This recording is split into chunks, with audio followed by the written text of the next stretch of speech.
Sir मुझे तो ये लगता है कि मोदी जी का सपना ये पूरा हो जाए कि हवाई चप्पल पहनने वाला हवाई जहाज में सफर करने लगे।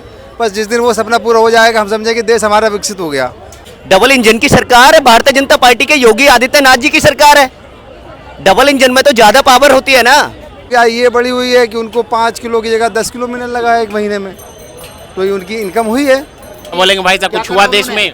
कुछ नहीं, मेरे को मोदी सरकार ही नहीं चाहिए। सरकार नहीं चाहिए? क्यों नहीं, भाई? क्योंकि ये मोदी ने सबका रोजगार गुमा करके रखा है और ये सिर्फ अडानी और अंबानी की सरकार है। बस मेरे को यही कहना है, क्योंकि मैं आज बेरोजगार हो चुका हूँ ये और मोदी की वजह से।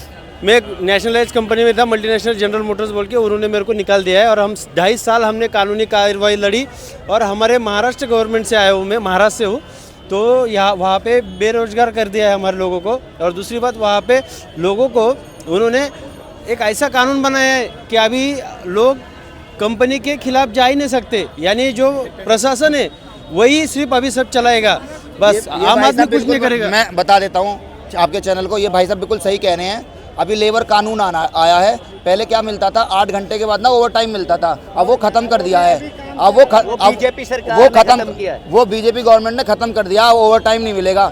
मालिक जो होता है कंपनी का वो अपने अनुसार चलाएगा। जैसे कि आपने देखा होंगे किसी भी गार्ड को 12 घंटे नौकरी, 8 घंटे नौकरी से ज़्यादा नहीं होनी थी, लेकिन अब 12 घंटे गार्ड से नौकरी कर रहे हैं। ऐसी फैक्ट्रियों में हो गया है। ये भाई साहब सही कह रहे हैं। अब 2 कंपनी हमारी बहुत बड़ी बंद हुई हैं, फोर्ड और जनरल मोटर। ये मोदी के कार्यकाल में हुई है, जो बहुत बड़ी कंपनी थी। क्या विकास हुआ है कि नहीं ये बताइए। डिक्टेटरशिप चालू हो गई है। अगर आप लोग भी नहीं लड़े और हम सब लोग नहीं लड़े तो है ना, मोदी डिक्टेटरशिप बन जाएगा। इसका एक सीधा उदाहरण ये बताता हूँ। जो ईवीएम जो है, इलेक्शन कमीशन ऑफ इंडिया, बाकी लोगों को समझ में आता है नहीं आता पता नहीं, लेकिन इलेक्शन कमीशन ऑफ इंडिया है, उसमें 3 लोगों की कमेटी होती है। एक तो प्रधानमंत्री और चीफ जस्टिस ऑफ इंडिया और अपोजिशन का लीडर। अगर इन्होंने क्या किया है कि जो कॉन्स्टिट्यूशन का फ्रेमवर्क था उसी को तोड़ मरोड़ दिया है। इसमें क्या है, कैबिनेट मिनिस्टर्स और प्राइम मिनिस्टर और एक अपोजिशन का लीडर, तो 2 बंदे खुद के हो गए, तो इलेक्शन कमीशन की मुट्ठी में हो गया। जब इलेक्शन कमीशन की मुट्ठी में हो गया तो कोई भी वोट कितना भी दे दो, है ना, सब लोग इनके वोट जाएंगे, क्योंकि इनके ही लोग हैं। अच्छा आप जनरल के हो, लेकिन इनके जो कैंडिडेट जो वहाँ बैठे हैं वो इलेक्शन कमीशन ऑफ इंडिया का हेड जो है वो इन्हीं का है, CBI का हेड इन्हीं का है, RBI का हेड इन्हीं का है। तो पूरा कंट्री इनके कब्जे में। अगर इलेक्शन इन्हीं के इशारे पे होगा, ये कमीशन बन गया। और सुप्रीम कोर्ट भी क्या कर रहा है, सुप्रीम कोर्ट भी संज्ञान नहीं ले रहा। जानते हो ये बात जानता है सुप्रीम कोर्ट कि ये पार्शियलिटी है, ये कॉन्स्टिट्यूशनल इलीगलिटी है, और अगर ये चला गया तो डेमोक्रेसी खत्म हो जाएगी। आपकी स्वतंत्रता चंडीगढ़ वाले में तो एक्शन लिया ना सुप्रीम कोर्ट ने। चंडीगढ़ अब उसका मैं बताता हूँ। चंडीगढ़ मेयर में लिया, लेकिन उस जो बंदे का जिसने ये ऐसा फ्रॉजी किया उसको टर्मिनेट क्यों नहीं किया? टर्मिनेट क्यों नहीं किया उसको? जब उसने ऐसा किया, जब उसने कॉन्स्टिट्यूशन को तोड़ दिया तो उसने टर्मिनेट क्यों नहीं किया? उसको बस 4 गाली सुना के बहुत भेज दिया कि तुम्हारा हमारा छोटा बच्चा है हमारा सुप्रीम कोर्ट। ऐसा थोड़ी बोलता है। कोई दूसरा बंदा आता है तो उसका देता है। उसने गलती की है तो उसको टर्मिनेट करो, टर्मिनेट करना चाहिए ना। लेकिन सुप्रीम कोर्ट भी इन्हीं का लोग है, तो 4 गाली सुना के भेज दिया, बस शांत कर दिया मौसम। ये इसलिए सुप्रीम कोर्ट को पता है, सुप्रीम कोर्ट को संज्ञान लेना चाहिए इस कानून पे कि ये कमेटी इलीगल है टोटली। और आप लोग अगर नहीं सोचोगे और हम लोग नहीं सोचेंगे तो हमारी जो फ्रीडम है, आज मैं बोल रहा हूँ वो मैं बोल नहीं सकता, आप भी नहीं बोल सकते। डिक्टेटरशिप दावा कर रहे हैं विकसित भारत बनाएंगे, इससे पता चलता है ना कि डिक्टेटरशिप आ रही है ना। इससे विकसित भारत नहीं बनेगा। इससे दूसरों के उसके अधिकारों का शोषण होगा। किसी भी फील्ड में सबका शोषण होगा। सबको रोजगार है कि नहीं मोदी राज में, बताइए। सारे लोग प्राइवेट हो गए, प्राइवेट में हनन होता है। गांधी जी ने बोला था, प्राइवेट कंपनियों के खिलाफ किया था, नहीं किया था, हनन हुआ। एक रोजगार है ना, प्राइवेट भी तो एक रोजगार है। बहुत कम रोजगार। ठीक है, ठीक है। मैं देखो प्राइवेट में होता है ना, जो कुछ चीज़ें गवर्नमेंट को रखना चाहिए। जैसे पब्लिक सेक्टर यूनिट, रेलवे है, गवर्नमेंट को रखनी चाहिए। ट्रांसपोर्ट की अगर कभी भी मान लो अब अडानी ने बोला कि मैं 500 रुपये किराया कर दूंगा, है ना, तो लोग पे ही नहीं कर पाएंगे, लोग ट्रैवल ही नहीं कर पाएंगे, मुश्किल हो जाएगा, है ना। तो ऐसे जो पब्लिक सेक्टर यूनिट है उनको मेंटेन करना चाहिए उसको, और ऐसे कानून ना बनाए, क्योंकि ऐसा कानून बना के ना जाए जिससे लोगों की फ्रीडम पे, स्पीच पे, उसके अधिकारों पे अनन हो। ठीक, एक ही बंदा डिक्टेटरशिप बन के बैठ नहीं जाए। 24 में आपके हिसाब से कौन आएगा? देखो कोई भी आए, लेकिन देखो ईवीएम रहेगी और इलेक्शन कमीशन रहेगा तो मोदी को कोई नहीं हटा सकता। चाहे आप 100 बार ये करवा लो, वोटिंग करवा लो, नहीं करवा लो, किसी से बुलवा लो, नहीं बुला लो।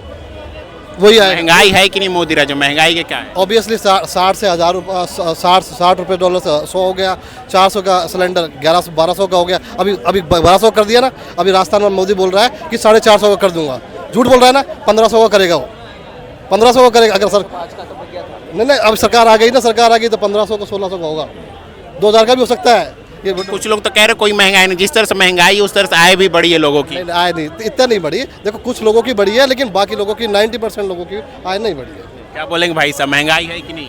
ऑल इज वेल, जो भी आएगा भाई। महंगाई तो है, महंगाई तो चलता रहता है भाई। चलता रहता है। ज्यादा ही महंगाई हो गया, बहुत ज्यादा। बेरोजगारी है कि नहीं मोदी राज? बहुत बहुत बहुत। कहाँ से हैं आप? कश्मीर से। अच्छा, कश्मीर से हैं। हाँ 370 के बारे में क्या पता, लोग बोलते हैं बहुत बड़ी उपलब्धि है 370।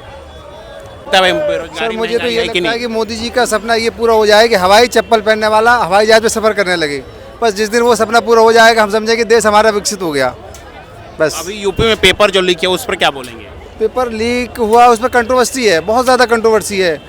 और कहीं ना कहीं हुआ है, क्योंकि जो होम डिस्ट्रिक्ट में एग्ज़ाम कराए गए हैं ये बहुत गलत हुआ है।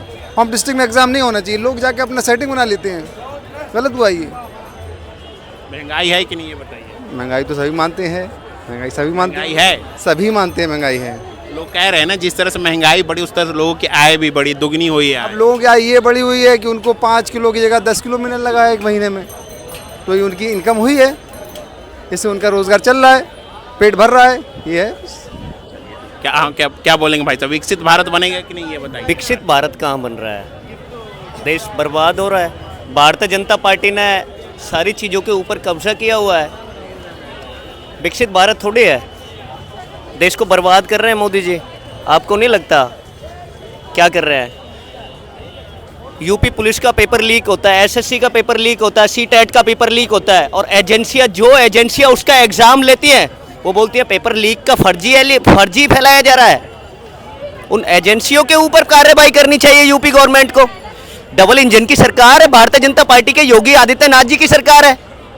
डबल इंजन में तो ज्यादा पावर होती है ना, सिंगल इंजन का मानते हैं कम पावर होती है, डबल इंजन की सरकार है। क्या कर रही है Bharatiya Janata publicity party? Stunt है भाई, अभी कह कर गए पब्लिसिटी स्टंट है ये। पब्लिक सिटी स्टंट है ये। भारतीय जनता पार्टी का योगी आदित्यनाथ जी की डबल इंजन की सरकार, जिसको मोदी जी बोलते हैं डबल इंजन की सरकार, योगी आदित्यनाथ जी गर्व से कहते हैं डबल इंजन की सरकार। उस सरकार में पेपर लीक होता है।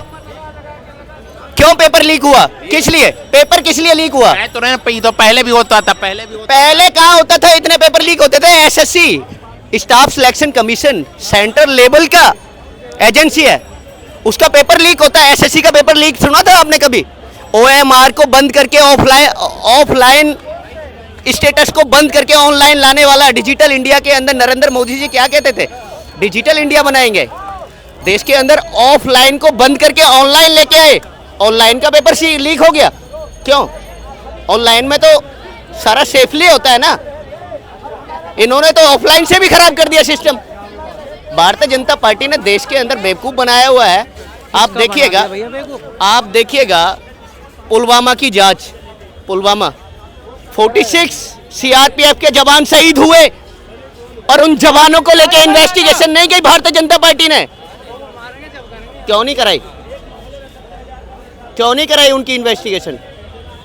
उसकी कह तो रहे स्ट्राइक तो हुआ ना। नहीं, स्ट्राइक हुआ वो एक अलग मैटर है, जांच तो करानी चाहिए ना। आपको पता है सत्यपाल मलिक जी गवर्नर हैं, भारतीय जनता पार्टी के हैं, जिला बागपत यूपी से आते हैं, भारतीय जनता पार्टी के गवर्नर हैं, राज्यपाल हैं। क्या कहते हैं वो स्टेटमेंट में?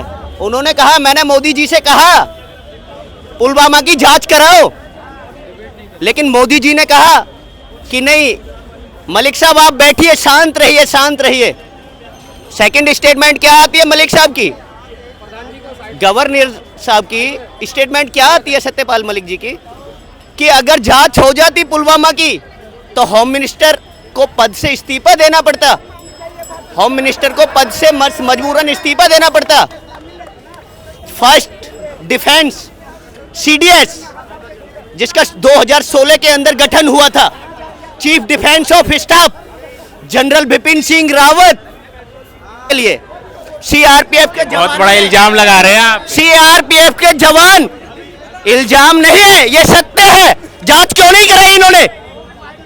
जांच क्यों नहीं कराई? इल्जाम नहीं है, इसको इल्जाम नहीं कहेंगे।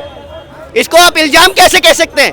इल्जाम नहीं है ये इल्जाम नहीं है। कर्जा लेकर विकास कर लो, हमें तो होना चाहिए। तुम कर्जा लेकर घर बना दो, कल तुम्हारे पीछे कर्जी आ जाएं और उसको वो कर लें, हाँ, जब्त कर लें। ऐसा कर्ज लेने से क्या फ़ायदा? हमें ये बताओ। मोदी जी ये भाई कह रहे हैं आंदोलन कर रहे हैं किसान, ये पहली बार आंदोलन है कि रोडों पे कील बिछा दी गई। और एक चीज़ और देखने वाली, किसान आएंगे ही तो आने वाले रास्ते पे होनी चाहिए बैरिकेटिंग, जाने वालों पे भी कर रखी है। मतलब कौन सा दिमाग लड़ाया भाई? आने वालों पे तो है, जाने वालों पे बैरिकेटिंग कर रखी है। पब्लिक को परेशान कर रहे हैं ये दिखाने के लिए, किसान पब्लिक को परेशान कर रहे हैं, लेकिन किसानों पब्लिक को जो परेशान कर रही है वो कर रही है गवर्नमेंट परेशान। मतलब इतनी मोटे मोटे सरियों के नुकीले वो बना के खड़े कर रखे हैं। अबे भाई टैनी था वो, BHU वाले, ठीक है, तुम हाथरस वालों पे करते, तुम जो वो चलाया है जिसने थार चलाई मणिपुर पे करते, तुम क्या कर रहे हो दिल्ली में? दिल्ली को इन्होंने बिल्कुल बर्बाद सा कर रखा, चारों महीने से घेर रखा है। क्या कर रखा है? अगर तुम्हें कार्रवाई करनी थी तो अडानी के बंदरगाह पे 300 किलो वो नशा मिला था, हीरोइन मिली।